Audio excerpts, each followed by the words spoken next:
Hello there everyone, welcome to the channel. What the? Okay. Sorry. So, welcome to the channel if you're new, welcome back if you aren't. I'm EDJ, and I just kind of want to start, before we react to what we're about to react to, I just want to tell you all that I have officially graduated from my Bible college. I have a bachelor's in theology now, and next summer I will be graduating from my secular college and I'll have a bachelor's in English. So, right now I just kind of wanted to share and celebrate for a moment. And if you ever want to hear me talk about theology or religion, I leave that on my main channel. In this channel, I keep that part of myself away. I kind of want to separate the aspects of myself. This channel, I just watch history stuff that I may kind of know about, but not really. I kind of react, and you can be like, oh, at least this idiot's learning something. But if you ever want to hear me talk about something I actually know, you can follow my main channel called Edwin de Jesus. The link is down below if you ever want to actually hear me, like I said, talk about something that I know. And I'm qualified now. I have a bachelor's in theology, and I think my church is gonna start using me for the ministry and to teach. So that's pretty cool. I'm a little happy right now. I just want to let you all know that. And but that's not the point of this video. The real point of this video is that every Tuesday I've decided to react to something Napoleon related. And while this isn't the first Napoleon, it is technically Napoleon related, because it is someone who is related to the first Napoleon, Napoleon III, which I believe is the nephew of Napoleon I. And, yeah, I'm not gonna pretend that I'm an expert on this man or anything. From what I know, when we reacted to Epic History TV's, the 1848 revolutions, we kind of quickly learned this guy became president, and then he named himself emperor, and then that's kind of what we learned. And then through the comments, people were like, oh yeah, he went to, he fought Prussia, and then he fought Austria. I'm like, oh, so, he just speed ran Napoleon's entire life. He speed ran his uncle's life, because apparently, I did a quick Wikipedia search on him. I didn't read it all, I just kind of read that apparently he got exiled. So, I was like, did this dude just speedrun his uncle's life? And from other comments I heard that while he was not a great military man, he was apparently a good administrator, or overall a pretty decent ruler. So that's literally all I know about him. And some of my knowledge comes from YouTube comments, which I don't mean to diss anyone who comments. It's just sometimes, someone might look at that and be like, you're just getting your information from YouTube comments? Well, luckily people who comment on this channel are actually well learned. That's a compliment to everyone who watches my videos. When you leave a comment, it's always insightful. And yeah, I do kind of learn when I do read them. I always read comments. Even if I don't heart them or reply, I do read comments. And, so yeah, that's basically the spiel of Napoleon III, and I guess after this video, next Tuesday, we'll be back to normal Napoleon I related content. But yeah, we'll see exactly what Napoleon III is all about. Let's see what skills he have. Let's just learn about this man. I'm actually very interested to see, how he is. So, yeah, oh yeah, in case you don't know, I always leave the link to the videos down below in the description. And with that said, without any further ado, let's get to it. Let's watch the Battle of Solferino, 1859, Napoleon III and the Fate of Italy. This video was made in collaboration with PMF Productions. Visit their channel and give them the credit that they deserve. It is before dawn on the 24th of June, 1859. A Franco-Sard. By the way, I want to apologize if you hear background. Yeah, my front neighbor is having a quinceañera for his daughter. And for those of you who are Hispanic, that's basically a woman's coming of age, usually when they're 15 or 16. We kind of throw a party for them that's their coming of age, I guess. Well, no. I was gonna compare it to a bar mitzvah for those of for the Jewish people, but I don't know exactly what entails, so maybe I shouldn't make that comparison without being fully aware. But yeah, for those of you who know, you know. Sardinian army of 130,000 men breaks camp and begins marching east. Commanded by Emperor Napoleon III of France and King Victor Emmanuel II of Piedmont, Sardinia, these allies are fighting the Austrian Empire to achieve Italian liberation. You know he's a true Bonaparte because he's fighting Austria. Right? I'm like, oh my gosh, here we are again. Napoleon fighting Austria. Who would have thought? But it's Austria, right? Let me hear that one more time. Allies are fighting the Austrian Empire. Oh my gosh. Austria, man. I know I kind of made fun of them when we were watching the Napoleon videos from Epic History TV, but I have to give it to Austria. They have that Roman perseverance, at least during the Napoleonic Wars. You know how, like, Rome would get its butt kicked sometimes by, like, enemies like Hannibal, but they just keep coming back? I feel like that was Austria throughout the entire Napoleonic Wars. They just got, like, beaten up so much, but they never stopped fighting Napoleon. Not even Napoleon marrying into the family was enough to make Francis not declare war on him. Like, come on. I have to give it to Austria. They have that grit and perseverance that I've seen that reminds me a bit of the Roman Empire Republic, I don't know. That's my praise for Austria, To achieve Italian liberation. They believe their enemy is more than 20 kilometers away, regrouping behind the Mincio River, but they are wrong. The previous day, Austrian Emperor Franz Joseph ordered his 140,000 soldiers to cross the river and begin a counter-offensive. The two armies are on a collision course, with the fate of Italy at stake. The largest and bloodiest European battle in nearly half a century. This really is deja vu. I'm just having flashbacks to, like, Napoleon in Italy by Epic History TV, and just, like, how Napoleon I fought Austria for Italy. Granted, this Napoleon is fighting for Italy's independence. The OG Napoleon was just fighting, and, France took portions of Italy, so... yeah, this is, I guess his cause here, it sounds much more noble, right? Like he's fighting for its independence.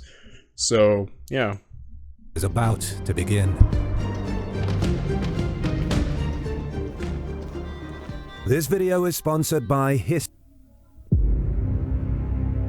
For countless generations, Italy has been divided by internal strife and dominated by foreign powers.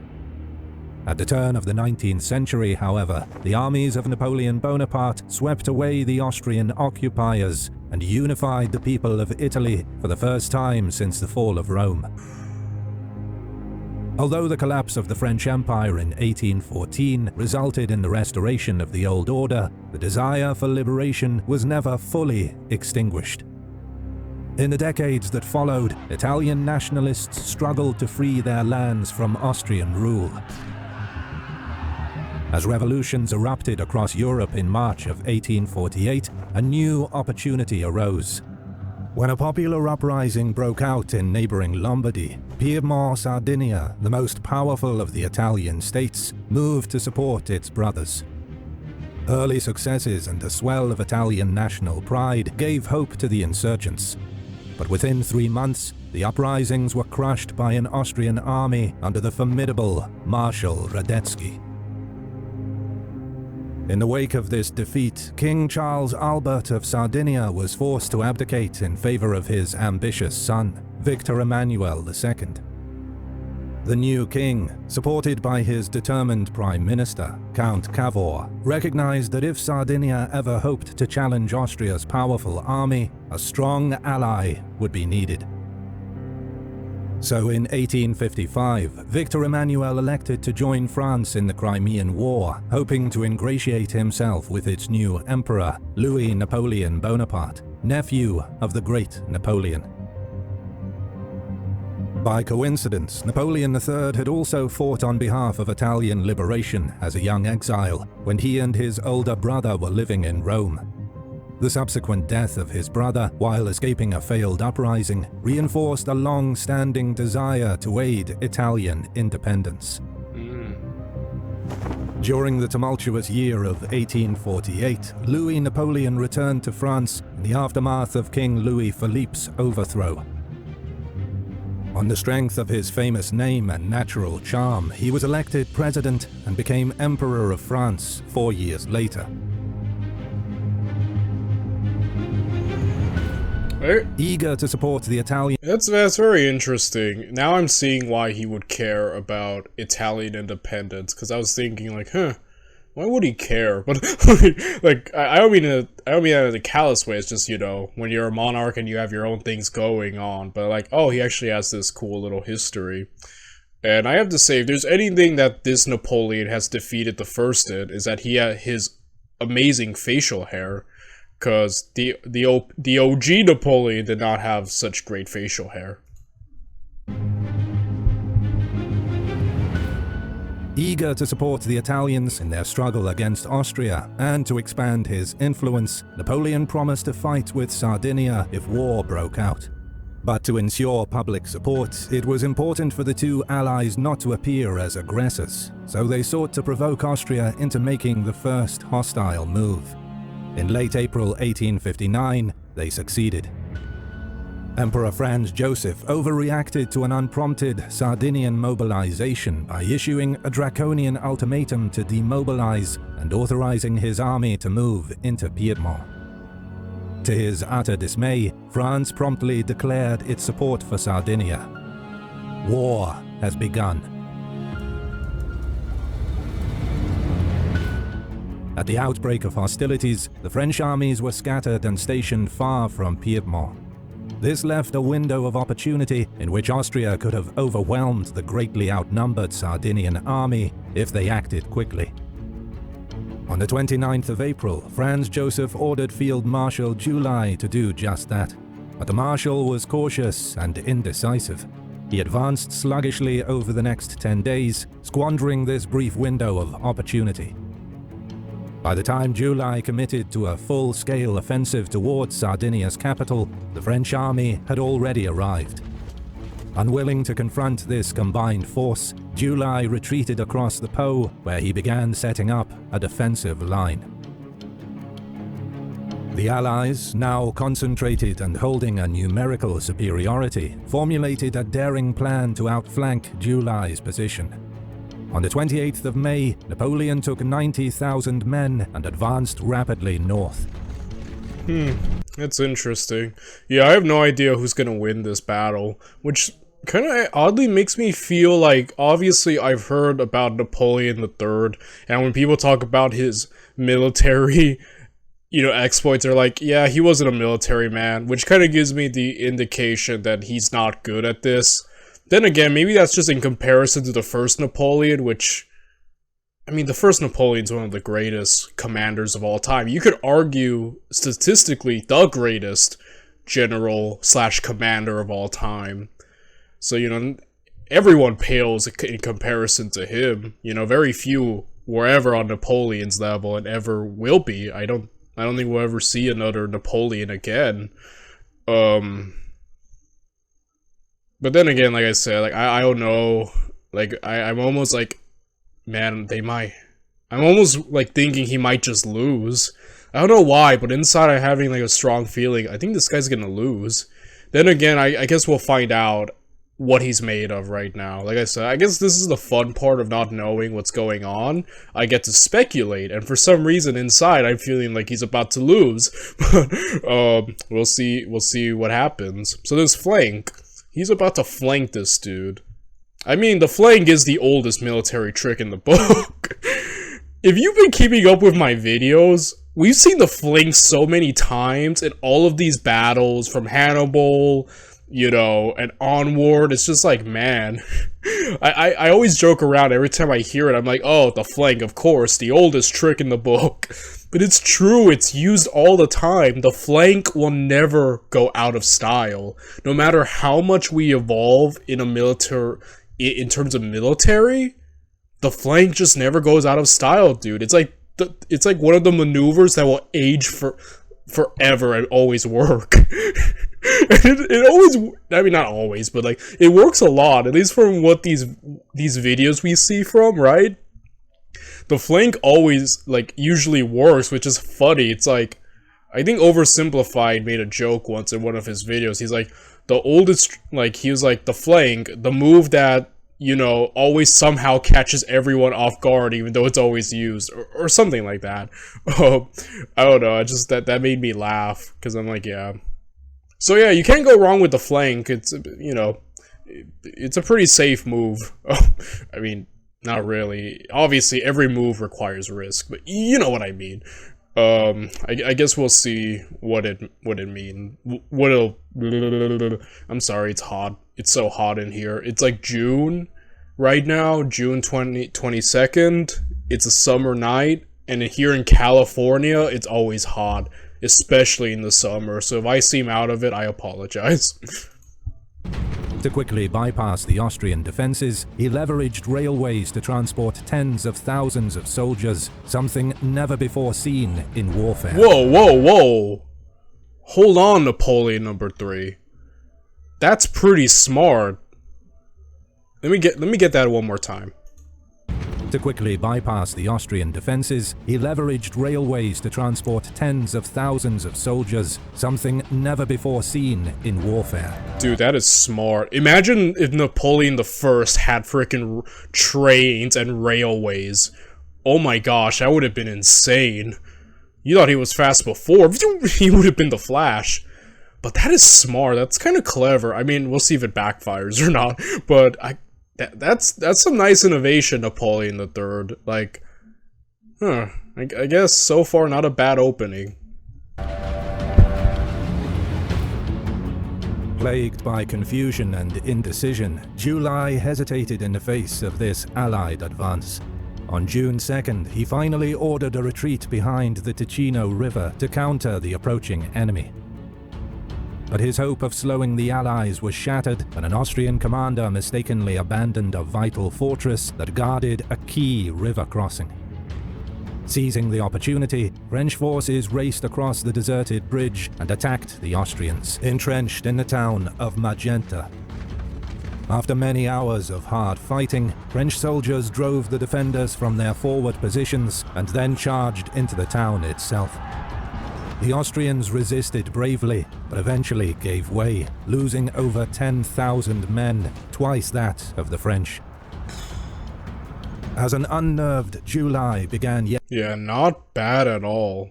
Pretty good opening for Napoleon III so far. I'm almost like skeptical. I'm like, so when does it go bad? So when does everything fall apart? But just for now, everything seems to be going pretty well, but that's mainly because of July. Doesn't seem to understand what's going on. Yet another retreat. The Allied armies entered Milan in triumph, to the cheering of enthusiastic crowds. However, intoxicated by success, the Allies failed to pursue the Austrians, who pulled back unharassed. When the Franco-Sardinian army was finally ready to resume, no one at headquarters was sure of the enemy's whereabouts. Although they lacked definitive information, the Allies believed that July was likely regrouping in the Quadrilateral, an area containing 4 powerful fortresses that would provide him with a strong defensive advantage. In spite of the risk, Napoleon ordered his men towards the region, hoping to deal a decisive blow. Okay, you're kind of a bit too confident there, Napoleon.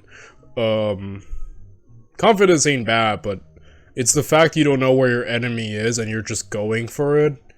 It's dangerous. I'm not sure how they would, I guess, send scouts, or, you know, how they would come to learn of an enemy situation, but he needs to do some, like, I guess, reconnaissance. I don't know if I used that word correctly, but yeah, you might want to do that, because you need to know where your enemy's at. You can't just charge, because as we've seen in the beginning, apparently they get jumped because they don't know where their enemy is, and that's probably the biggest mistake. We'll see if it comes back to bite him, but so far, if he does lose, I could see that as the biggest mistake he's making right now. Indeed, the Austrians have retreated to the Quadrilateral, where a humiliated General July was summarily dismissed. Emperor Franz Joseph himself took command, and after briefly resting and reorganizing the army, ordered a surprise offensive. Believing that the French are strung out crossing the Chiese River 30 kilometers away, he planned to pin them down with a frontal assault and outflank them from the south before they could concentrate. What's that battle? The battle where... Wait, give me a second.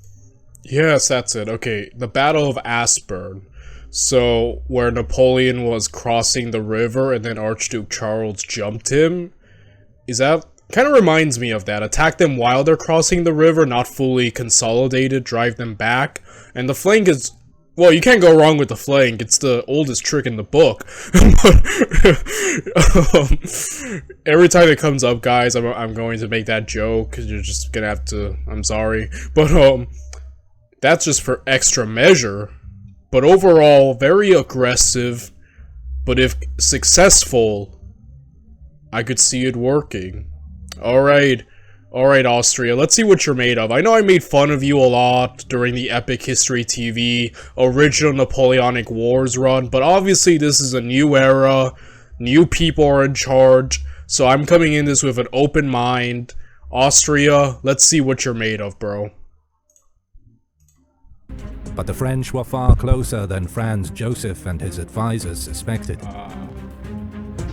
Incredibly, both sides have neglected to perform even minimal reconnaissance. That changes everything now. They're both now rushing unawares to each other. Then they'll just have to come to who's the better on-the-spot commander, right? Like, this is gonna be like completely on-the-spot, completely spontaneous encounter that I think they both sides were not predicting to encounter each other this early, or at least, you know, point is spontaneous, so I guess it'll come down to who's the more spontaneous at the heat of the moment commander, though there are some French here still needing to cross. But either way, most are crossed. Resulting in the two armies being separated by only a few kilometers and oblivious to each other as darkness fell on the 23rd.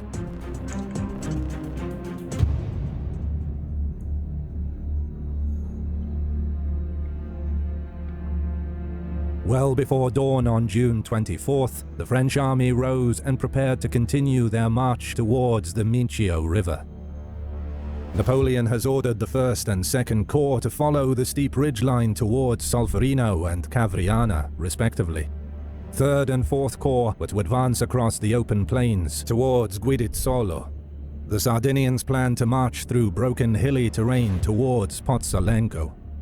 But when the sun rose and the mist cleared, the Allied armies were shocked to find that the hills were already occupied by the enemy. Sporadic fighting broke out as the leading French units encountered Austrian outposts. Word was quickly passed to Napoleon, who climbed a church tower at Castiglione around 7:30 a.m. to verify the accounts for himself. Napoleon III, while not a military genius like his uncle, understood the importance of commanding the heights around Solferino. Any attack on either side would be easily outflanked and subjected to enfilading artillery fire. Furthermore, Solferino was the hinge point of the Austrian line, and a breakthrough there could split the enemy army and disrupt their coordination. Napoleon acted decisively, directing the 1st and 2nd Corps to attack Solferino, while the rest of the Allied army was to protect the flanks and pin down the enemy. Okay, Napoleon III, like I said, I haven't heard anything good about you, at least in terms of military prowess. But again, you know, we're gonna see. At least he realizes the importance of taking Solferino. But man, we gotta see, man. I just don't know who's gonna win. I'm like on the edge of my seat, literally, you know? I need to know. I guess we'll see.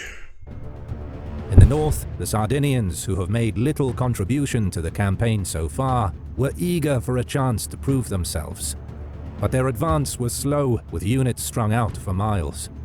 Although they possessed a significant numerical superiority, they failed to take advantage of it by concentrating their forces. Instead, when they encountered an Austrian corps commanded by the talented General Benedek, the Sardinians attacked piecemeal and were easily repulsed. It was not until mid-morning that they were able to capture portions of the critical San Martino hill, only to be driven out again by a ferocious Austrian counterattack. Isolated from the main battle, fighting in the north ground on like this for the rest of the day, with neither side able to gain a decisive advantage. On the southern flank, Comte Robert's 3rd Corps and Niel's 4th Corps had been marching since 2 a.m., completely unaware that 4 corps of the Austrian First Army lay in their path. Around 5 a.m., Niel encountered the leading units of this force at Medale, beating them back over several hours of intense combat. And there comes the main. Oh, this is... It just seems like everyone is just stumbling onto battle, huh? I guess that goes to show you the importance of scouting and reconnaissance, right? Because everyone is just now stumbling into fights that they were not ready for. Oh dear, now you gotta be on the spot, like, you know, like, fighters, and that's not easy. Undeterred by this encounter, and not yet realizing the full strength of the enemy, Niel decided to push on to Guidizzolo, stumbling into the bulk of the Austrian First Army, a force twice his size. Oh my gosh. The 4th Corps was now in a fight for its very survival, heroically driving back wave after wave of Austrian attacks, and against all odds, holding its ground. 3rd Corps, meanwhile... Okay, 4th Corps, Niel. You're doing pretty good, man. You're outnumbered, really outnumbered, but good bravery. I like seeing that. Hold the line. Hopefully he can get some help. While continue to move forward slowly, its objective split between helping the increasingly desperate 4th Corps and guarding against a possible Austrian attack from Mantua. At the same time, fighting in the center had intensified after the early morning encounters. 1st Corps drove back the enemy from their initial line, and after hard fighting, were able to capture the hills in front of Solferino. What they then saw before them was a veritable fortress. Every hill was entrenched with dozens of cannons, while the town, convent, and walled cemetery were packed with thousands of soldiers. Their task was made even more difficult when General MacMahon was unable to commit 2nd Corps to the attack. Not only was he concerned by enemy troops massing along his front, but moving towards Solferino would also widen a dangerously large gap to his south. Aware that such a rift would have threatened the cohesion of his line, Napoleon promptly ordered all available cavalry and artillery to close the gap. However, it would take more than an hour for these reinforcements to arrive. Even then, the line remained critically thin when MacMahon left to join the attack on Solferino. Had Franz Joseph seized the initiative and launched a full-scale attack to overwhelm the vulnerable French forces in the south, Austria could have achieved a much-needed victory. The Emperor, however, was young and inexperienced. In the chaos of an unexpected battle, he became cautious and did nothing. Okay, so far, Austria has had 2 chances to get... Well, then again, this battle's not done, obviously, we'll see, but, you know, General July missed his chance, right, to attack a much smaller force before the French showed up, and it seems like another opportunity is now squandered. Austria has squandered another opportunity, but then again, will that be... Can they still win, despite missing that chance? Man, like I said, I don't know what's gonna happen, guys. I have no idea, but, man, it can go either way. I'm just like, who's gonna win? Who's gonna win? I'm actually I'm very interested in this. By contrast, General Schwarzenberg decided to mount an attack against the weak French line in front of him. But without additional support, his effort was insufficient. The advance was soon checked by over 40 rifled cannon of 2nd Corps that decimated his forces. Eventually, French cavalry arrived and charged down his remaining men, who fled with heavy losses. With the Austrian attack repulsed and 3rd Corps finally arriving to support Niel, MacMahon was able to turn his full attention back to Solferino, where fighting continued to rage. Baraguet's 1st Corps had pushed forward numerous times, only to be forced back by a hail of fire from the entrenched defenders. Napoleon himself joined 1st Corps, bravely encouraging his men near the front line, even as several of his staff officers were seriously wounded around him. Okay, I like your bravery, Napoleon III. You know, this is something I think, yeah, just you're there, you're rallying the troops. Everyone respects a leader who's there, right? Like instantly, like, hey, our leader's here with us. That's great. You know, overall, he hasn't had such a bad showing. Like, I was expecting complete incompetence. I mean, in a way, everyone's making mistakes, don't get me wrong, right? Especially not, you know, but at the same time, I feel like Napoleon III hasn't done awful, you know?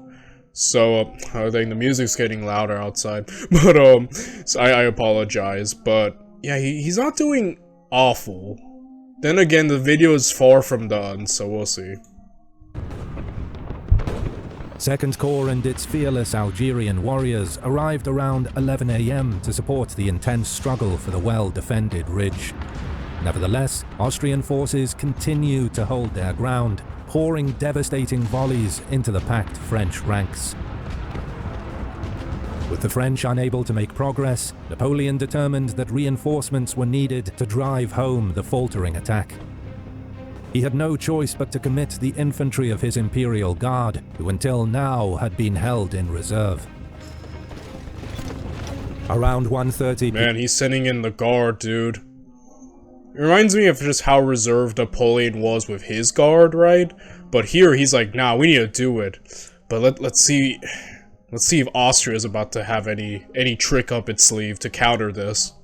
PM, several batteries of French artillery opened a devastating cannonade as nearly 40,000 soldiers surged onto the fortified heights. The Austrians resisted desperately as the French viciously clawed their way forward. In the face of this unrelenting onslaught, the defenders buckled and began to retreat. Finally, the convent, cemetery and village of Solferino fell into French hands. Around the same time, MacMahon's 2 divisions overran San Cassiano and Monte Fontana, solidifying control of the hard-won heights. With the Austrian centre on the verge of collapse, Franz Joseph resolved to organize a final counterstrike in the hope of salvaging the battle. He ordered forward Field Marshal Wimpfen's entire First Army in a monumental effort to break through to Castiglione. Oh, dang. Oh. Join large-scale battles with military vehicles. The online action game War Thunder has received a major... Okay, so he's won. Napoleon III, they all realize the importance of Solferino, which is good. That's kind of where the main battle was, right?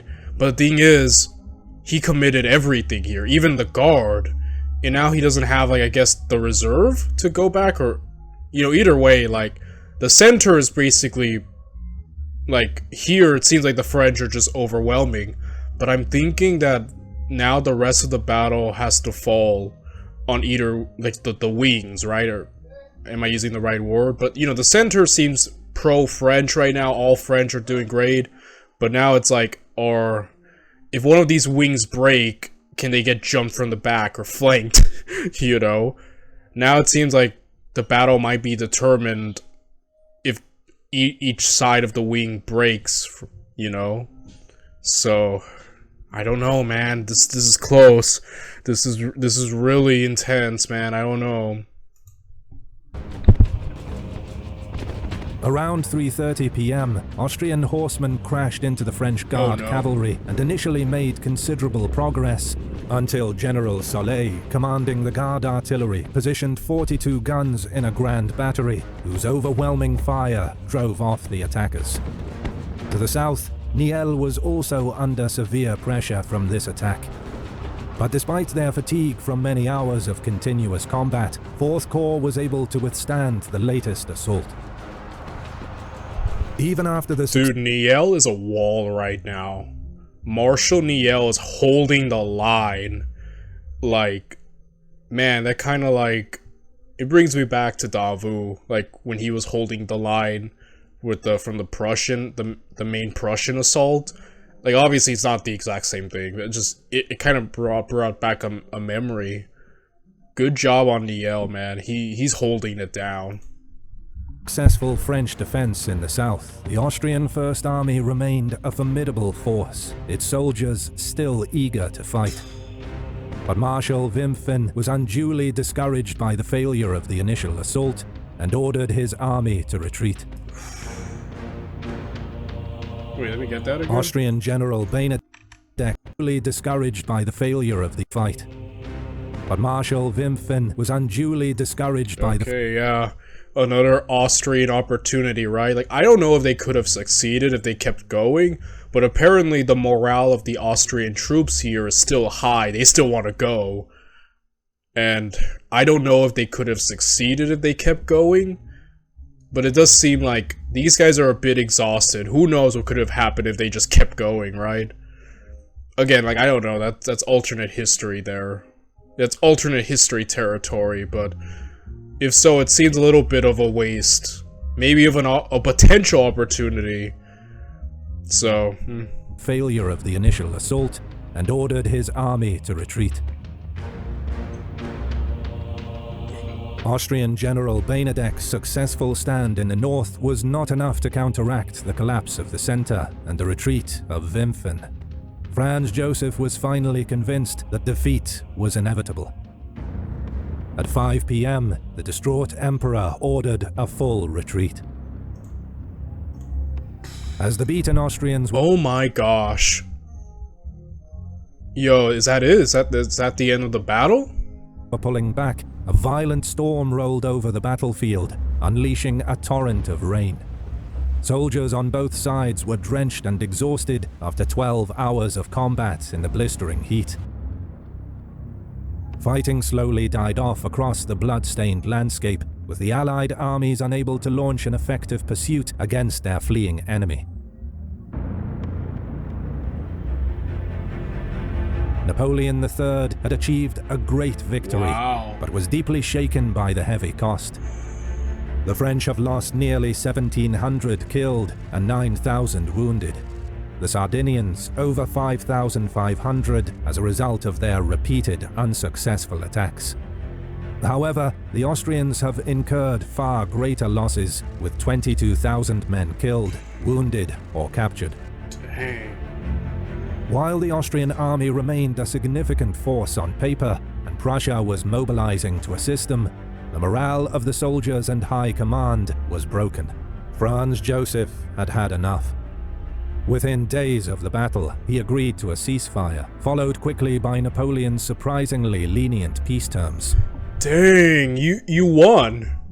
Napoleon III, wow! Lombardy was awarded to France, who then ceded it to Piedmont, Sardinia. France, in turn, was granted Nice and Savoy. Austria temporarily retained control of the Venetian provinces, but its domination of the region was over. Within a year of the Battle of Solferino, most of Italy was annexed to Victor Emmanuel's kingdom. On March 17, 1861, the Kingdom of Italy was officially proclaimed. Napoleon III had achieved his greatest military success and accomplished his long-standing desire to see an independent Italy. Wow. Ironically, his weakening of Austria as a result of this victory would ultimately allow Prussia to rise as the greatest power in Europe, leading to his own downfall in 1870 during the disastrous Franco-Prussian War. Oh, so it comes back to bite him in the long run.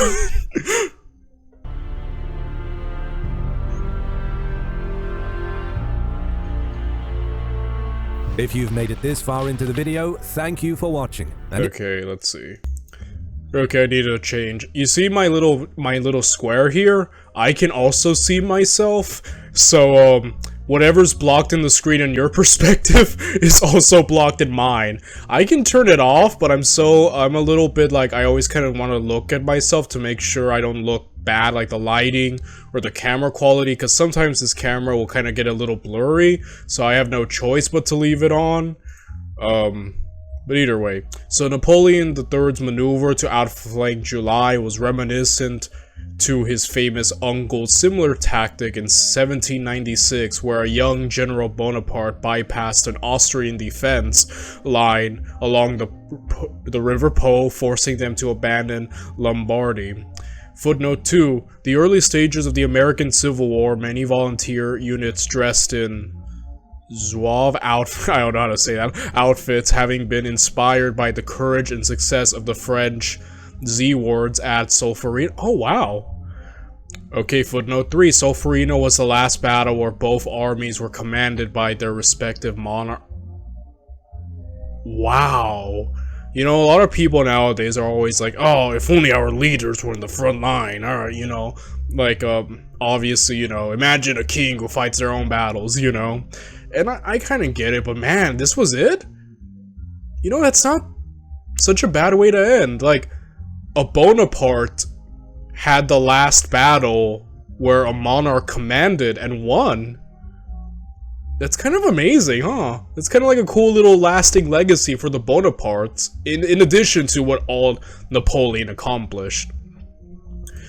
So yeah, guys, I have to say, I did not know how that was gonna go. A part of me thought Napoleon III, because I was under the impression, you know, I didn't hear the most flattering things about him as a military commander.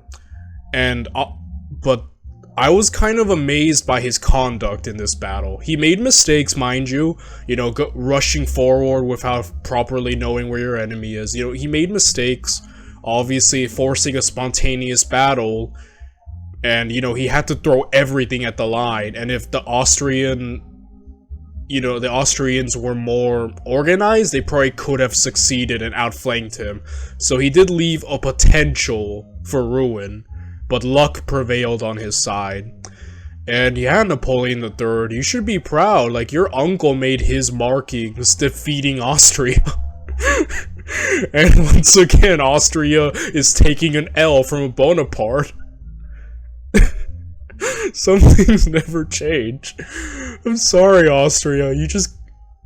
Man, Austria. Bonapartes must be your weakness. But man, that kind of brought back some old memories. Just Napoleon beating up Austria. So, and it seems like Napoleon III followed in the footsteps of his uncle on that one. Like I said, I was amazed by his conduct, his bravery. And while he made mistakes, I think he overall salvaged the situation that was not favorable for anyone.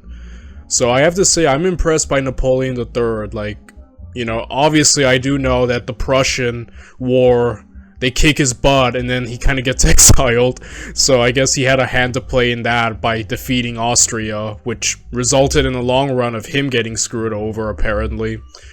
But, you know, let's ignore that part. He had a great showing. And overall, good job, Napoleon III. You impressed me. I guess there is a little bit of a Bonaparte, you know. You know, that old Bonaparte skill in there. Like I said, I was expecting incompetence. I was expecting complete, like, just not doing well. But I guess that was, you know, I guess that negative perception has kind of been lowered now. So overall, this was a really fun video. I really enjoyed this. I'll see you all in the next one. Bye, everyone.